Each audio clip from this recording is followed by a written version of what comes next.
Bonjour, c'est Gorky de la Team Radva. Aujourd'hui, le thème, ça va être les PA et leur fonctionnement en hiver, qui est souvent très compliqué. Moi, j'aimerais qu'il y ait une alternative à Tokyo Marui, d'accord, moins cher, et j'aimerais aussi que les PA fonctionnent en sortie de boîte, mais on en parle juste après ça.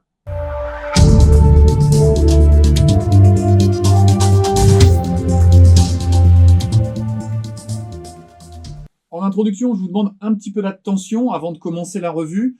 Je suis dans un moment au niveau de la chaîne YouTube où j'ai des problématiques de matériel. J'utilise 2 caméras GoPro qui ne sont pas des caméras de studio, ce sont des caméras aventure qui ont besoin d'un refroidissement en fait par l'action, ce sont des caméras d'action, et qui chauffent parce qu'elles vieillissent et qui se coupent régulièrement en pleine action justement et en plein tournage, ce qui est très pénible et qui parfois me décourage, je vous avoue. Donc, j'ai besoin d'acheter une véritable, au moins une caméra studio. Bien, je n'ai pas le financement pour le faire, bien sûr. Je ne vais pas vous demander d'argent, ça n'est pas monétisé. Je ne demande pas de budget participatif, c'est pas le sujet.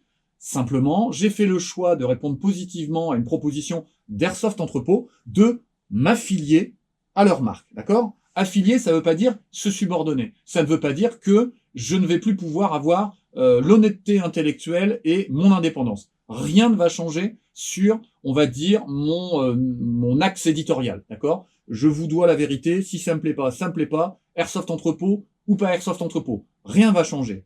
Simplement, vous allez voir en description, au bout d'un petit emoji, vous allez avoir le lien d'affiliation Airsoft Entrepôt. Quand vous avez besoin de commander chez Airsoft Entrepôt, et uniquement quand vous en avez besoin, moi je ne pousse même pas à la vente, d'accord ? Si vous cliquez sur ce lien pour aller sur le site Airsoft Entrepôt, plutôt que de chercher sur Google ou aller sur un lien perso, et que vous commandez, et je dis bien et que vous commandez, alors quelques euros seront reversés à la chaîne, et puis voilà, on ne fabrique de grandes plages qu'avec de petits grains de sable. J'aurai peut-être une chance d'acheter cette caméra studio. Bien sûr, sur les revues, si ça vous intéresse, je vous dirai, on en est là, on en est là, on en est là. J'ai déjà réuni autant pour faire cette action, d'accord ? Donc je répète, ça ne vous coûtera rien, ça ne sera pas impacté sur le prix de votre commande, et moi ce sera quelques euros dès lors que vous commandez en utilisant le lien d'Airsoft Entrepôt qui est en description. Bien, on s'arrête là-dessus, et maintenant on va réfléchir à quelle alternative on a lorsque on veut avoir un PA fonctionnel en hiver en sortie de boîte. On n'a pas tous les moyens d'acheter un Tokyo Marui, et on n'a pas tous les moyens de faire des upgrades sans fin sur un Numarex, un VFC, un GHK, et que sais-je encore. D'accord ? Donc mes critères, c'est ça. Fonctionne en sortie de boîte, en conditions aussi extrêmes qu'un Tokyo Marui, on va dire, sur des températures proches de zéro et légèrement négatives. D'accord ? Parce que finalement, Tokyo Marui aussi peut trouver des limites en température très négatives. Moi, ce que je vous propose, c'est de vous présenter l'Action Army, l'AAP01 Custom. Je vous ai déjà présenté la version classique. J'aimerais qu'on parle de ça. Ne vous sauvez pas, je ne vais pas faire un simple unboxing. Je vais à la fois vous présenter la réplique et vous expliquer pourquoi moi je pense que c'est une bonne alternative à Tokyo Marui avec 50 balles de moins. Et aujourd'hui, par les temps qui courent, et notamment en arrivant en période de Noël, si on réfléchit à s'acheter un petit PA, pas trop cher, moi, cette AP01C donc custom me coûte 100 € avec les frais de port chez Airsoft Entrepôt. D'accord ? Alors oui, j'ai les 10% chez Airsoft Entrepôt, mais 100 €. D'accord ? Si je veux l'équivalent pour un Glock 17 Marui, je suis à 160 € avec les frais de port. 60 € de plus. C'est considérable. Bien. Alors, j'ai commandé et j'ai acheté. Donc là, c'est pas un prêt. J'ai acheté pour moi. Donc voilà, je me suis engagé. C'est pas juste on me le prête. J'y crois suffisamment pour que je l'ai acheté et que je le porte. Donc, ce petit PA Action Army arrive dans une boîte très simple. Voilà, une petite boîte en carton sans grande ambition, avec des petites étiquettes dessus. À l'intérieur, on va avoir une notice, on va avoir le PA et un chargeur. Alors, pourquoi moi j'ai pris cette AAP01C pour plusieurs raisons. Un, je trouve que son look, s'il est un peu chimérique, il va faire que je vais l'appeler plutôt lanceur que réplique, était quand même, on va dire, moins compliqué à porter pour moi que l'ancienne version, je vous la remets à l'écran, qui avait une espèce de forme de Luger, si vous me permettez la comparaison, mais aussi parce que les chargeurs sont compatibles WE, j'ai des WE, Marui, j'ai des Marui, et j'ai pas envie de me racheter des séries de chargeurs. C'est pas développement durable, c'est cher, ça n'a pas de sens, d'accord ? Donc ça, c'était vraiment des axes importants. Et aussi pour les qualités d'utilisation en hiver. D'accord? Alors, lorsque je le sors de la boîte, où j'ai été surpris, c'est que, alors, moi, j'évalue toujours les carcasses sans les chargeurs. D'accord?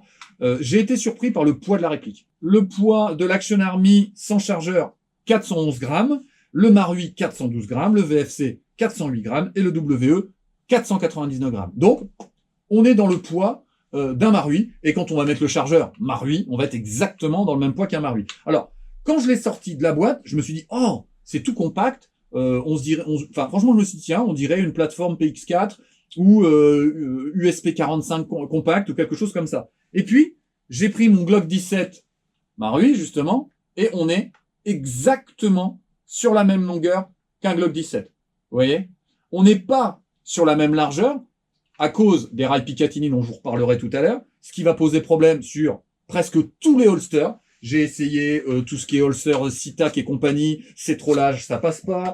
J'ai vu tout ce qui était holster polyvalent de chez Swiss Arm, ça passe pas. Tout ce qui est holster, vous savez, je vous avais présenté avec une bague de montage en dessous qui permet ensuite de se prendre dans un U. On n'arrive pas à la fixer au bon endroit. En fait, ça prend pas assez de recul, ça mord pas. Donc bon, soit vous achetez le holster spécifique Action Army, qui est un peu en impression 3D là.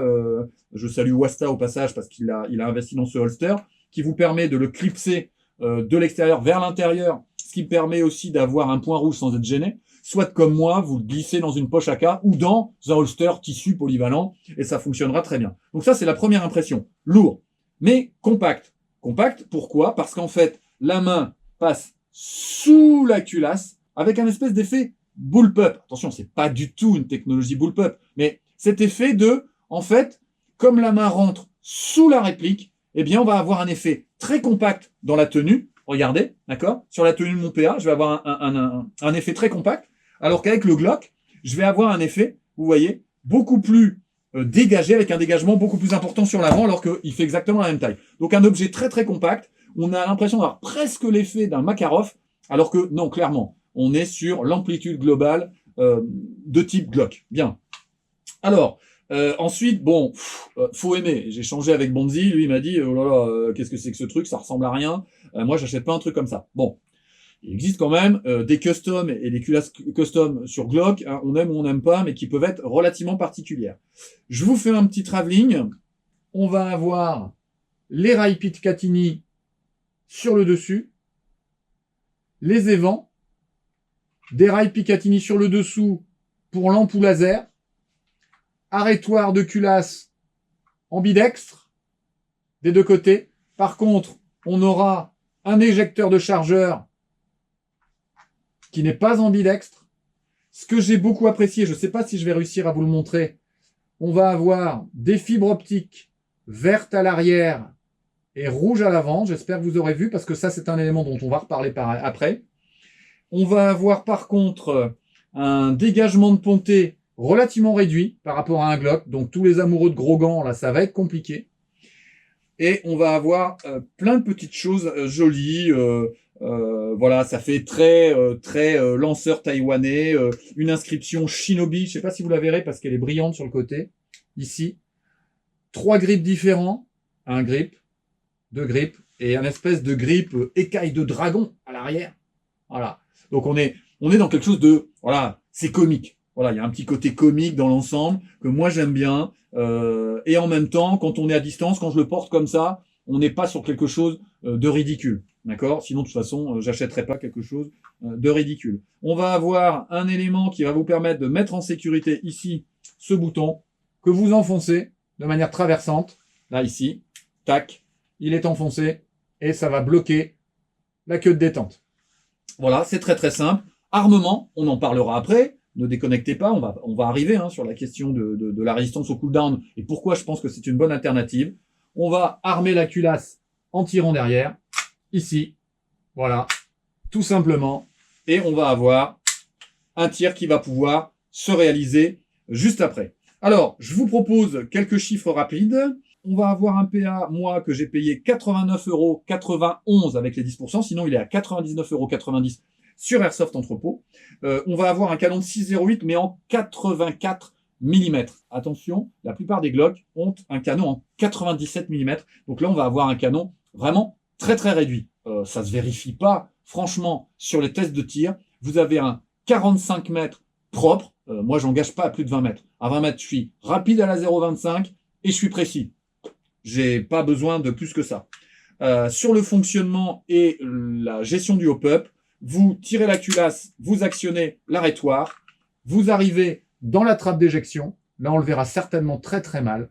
Et dans la trappe d'éjection, vous allez avoir une roue crantée. Cette roue crantée, vous la descendez vers le bas pour mettre de la contrainte sur le joint. Attention, lorsque vous recevez la réplique, le joint n'est absolument pas contraint. Donc, si vous voulez faire un test de tir en sortie de boîte, vous allez armer le lanceur et la bille va tomber. En fait, la bille, comme parfois chez Marui d'ailleurs, la bille, elle va traverser le joint et elle va tomber. D'accord? Donc, ne vous inquiétez pas, il n'y a pas de dysfonctionnement. Il suffit de contraindre le joint suffisamment pour avoir la portée de tir intéressante, mais n'essayez pas en sortie de boîte, la bille va tomber, elle va pas chambrer, d'accord? Et ne vous inquiétez pas par rapport à ça.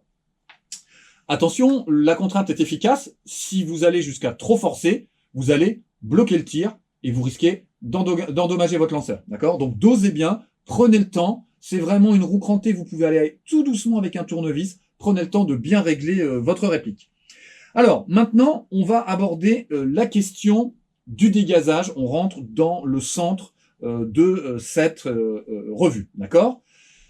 Pour moi, la gestion d'un PA en hiver, elle est sur 3 niveaux. Le premier niveau appartient au joueur.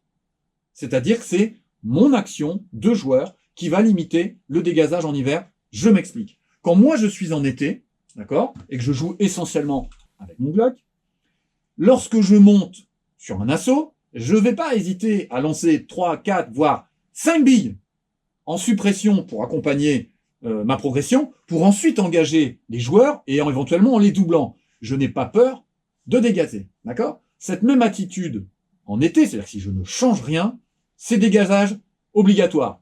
Je vais tirer 2-3 fois en montant à l'assaut, et ce sera terminé.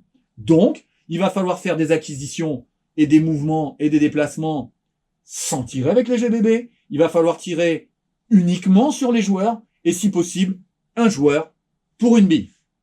Pour ça, il va falloir changer son attitude et il va falloir que la réplique s'y prête. Moi, je considère que, contrairement à un Glock qui va proposer sur l'arrière, vous voyez, l'encoche et le petit point blanc au bout, la fibre optique, et notamment chez moi qui souffre de presbytie, ça veut dire que je vois flou de près, je vais pouvoir aller chercher avec le point rouge mon adversaire, même les deux yeux ouverts, je vais équilibrer mon tir avec les deux autres fibres optiques vertes en dérive, d'accord? Je vais chercher au point rouge, j'équilibre avec les deux fibres optiques vertes et je tente un tir unique. Donc, je considère que le fait d'avoir posé des fibres optiques est un premier facilitateur dans cette démarche de j'ai un PA qui sera plus facile à exploiter en hiver. Deuxième chose, vous avez un rail sur le dessus, ce qui n'est pas le cas de Tokyo Marui. Ce rail sur le dessus vous permet d'installer un red dot. Le red dot, pour certains, est un facteur facilitateur. Bon, alors là, ça va participer à continuer à dire là, j'ai une réplique de l'espace, d'accord? Enfin bon, moi je connais des gens qui utilisent des répliques avec un red dot posé sur l'arrière et qui est tout à fait efficace. Alors attention, qui dit red dot ne dit pas acquisition plus facile. Si vous n'avez pas l'habitude d'utiliser un red dot, je vous déconseille de le faire. Le red dot, il nécessite de s'entraîner, faire du tir sur cible, faire du tir et faire du drill pour s'habituer à faire l'acquisition du point rouge et de la cible. Sinon, je cherche mon point rouge, le gars en face, bing, et il vous prend direct au réflexe. D'accord? Souvent, on ralentit le tir alors qu'on a pris la cible parce qu'on cherche le point rouge. Et ça, c'est une erreur. Donc, il faut vraiment driller, mais même à la maison, prendre l'habitude d'aller chercher son point rouge dans certaines situations, voilà, histoire de pouvoir s'habituer au point rouge. C'est pas toujours un facteur facilitateur. Voilà la première partie, et on va dire, là, on est vraiment sur la conception de la carcasse de l'AAP01, mais le Marui ne propose pas cette facilité. Donc, sur le premier facteur facilitateur de gestion du dégazage, moi, je trouve que l'AAP01, deuxième chose, souvent on dit, ah ouais, t'as un Marui, il dégaze pas, c'est normal, c'est une culasse plastique. Oui, mais pas que, mais oui. D'accord? Pas que, on en parle après. Oui, effectivement, le plastique va permettre une meilleure résistance au froid et limiter le dégazage. On est sur un ensemble full plastique qui fait très nylon fibré, qui rappelle le Scorpion SG. Donc il est vraiment très sympa, ça fait pas cacaille avec des claquements bizarres, etc. Et le fait que la culasse principale soit immobilisée participe à cette compacité et à cette solidité. D'accord? Bien. Donc, sur ce deuxième élément, eh bien, comme Marui, on va avoir essentiellement du plastique, ce qui va encore une fois limiter le dégazage. Maintenant, on va partir sur mon bloc Marui et on va parler du fonctionnement classique d'un GBB. Et ensuite, j'arriverai au fonctionnement de ce GBB qui est l'Action Army AAP01 Custom. Le fonctionnement d'un GBB, c'est l'équilibre entre un ensemble de contraintes. D'accord? Je vais essayer de vous les faire dans l'ordre. On va avoir le gaz contenu dans le chargeur qui va exercer une force qui va projeter vers l'arrière la culasse.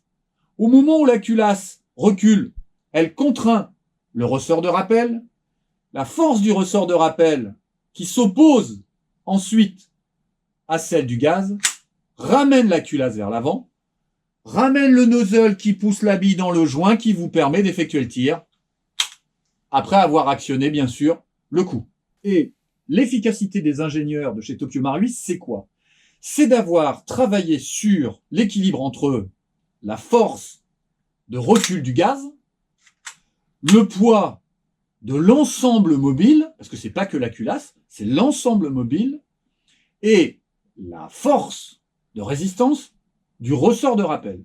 C'est pour ça que j'ai régulièrement des gens qui me disent « Oui, moi, mon Marui, il marche plus en hiver, il y a des problèmes. » Et puis quand je gratte un peu, ils m'expliquent que ils ont changé, ils ont fait un upgrade sur le ressort de rappel pour qu'il y ait un kick plus intéressant. Oui, c'est ce que j'ai fait sur celui-ci. Ça, c'est mon Tokyo Marui d'été, sur lequel j'ai fait un upgrade sur le ressort de rappel. Le ressort de rappel, il est beaucoup plus costaud, mais je le joue à 20 degrés, et à 20 degrés, il n'y a aucun problème. Si à un moment donné, vous changez le ressort de rappel pour un ressort de rappel plus dur sur un Tokyo Marui, qu'en plus, je vois certains faire ça, vous changez la culasse pour une culasse métallique plus lourde que la culasse initiale, vous déséquilibrez l'ensemble des contraintes qui ont été prévues par les ingénieurs de chez Tokyo Marui. Donc, moi j'imagine que les ingénieurs de chez Action Army se sont dit, bien sûr que nous aussi, comme toutes les marques, je trouve ça invraisemblable qu'il n'y ait pas ce travail d'équilibre entre les différentes forces pour nous donner du matériel de qualité.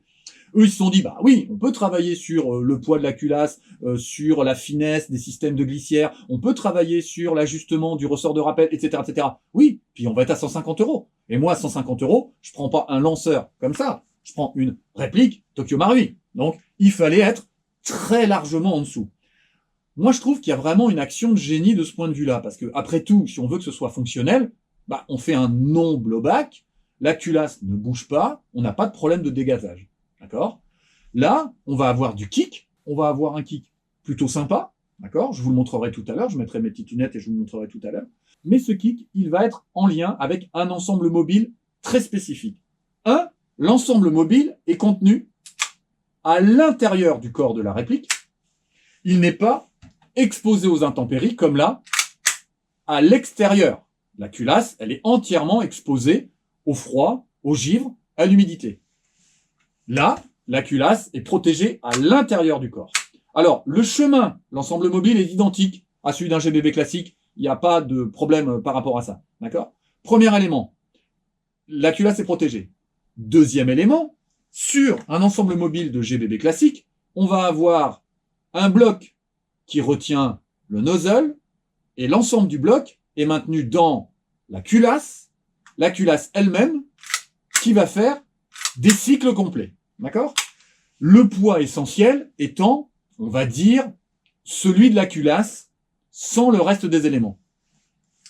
Sur la AP01, la culasse ne bouge pas, donc on n'a pas la problématique de gestion du poids de la culasse. On va avoir juste le petit bloc qui tient le nozzle. D'accord?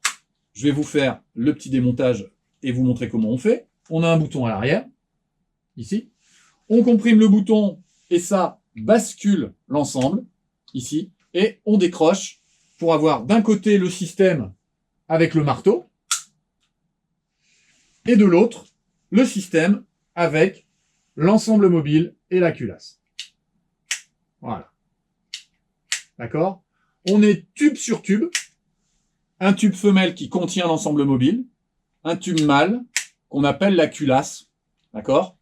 Qui va cycler à l'intérieur. Très facile d'ajustement. Beaucoup moins de frottement que sur une culasse mobile. Beaucoup moins d'éléments mobiles. Beaucoup moins de poids. Un ressort de rappel beaucoup plus modeste. Et un ensemble global, physiquement, beaucoup plus facile à équilibrer en termes de contraintes. Ce qui, évidemment, limite le dégazage. Bon, moi, c'est une réplique que j'arrive à faire tourner sans problème à des températures proches de zéro, d'accord? Pour reconstituer le PA, on repositionne la charnière. Moi, je rabaisse le marteau pour pas avoir des problèmes de contraintes mécaniques. Je redescends, par contre, j'accompagne. Je ne reclaque pas, hein, on est sur des jouets. J'appuie sur le bouton à l'arrière et je réenclenche tranquillement. Je vérifie le fonctionnement de la culasse. Je vous montre le fonctionnement de la réplique sous gaz et ensuite on fait le petit bilan des points négatifs et des points positifs. J'ai chaussé mes lunettes, je vais vous faire la démonstration avec un chargeur WE 50 coups, parfaitement compatible. Et bien sûr, je vais actionner l'arrêtoir de culasse puisque je n'ai pas mis de bille dans le chargeur. J'enclenche, j'arme la petite culasse, arrêtoir de culasse, et c'est parti.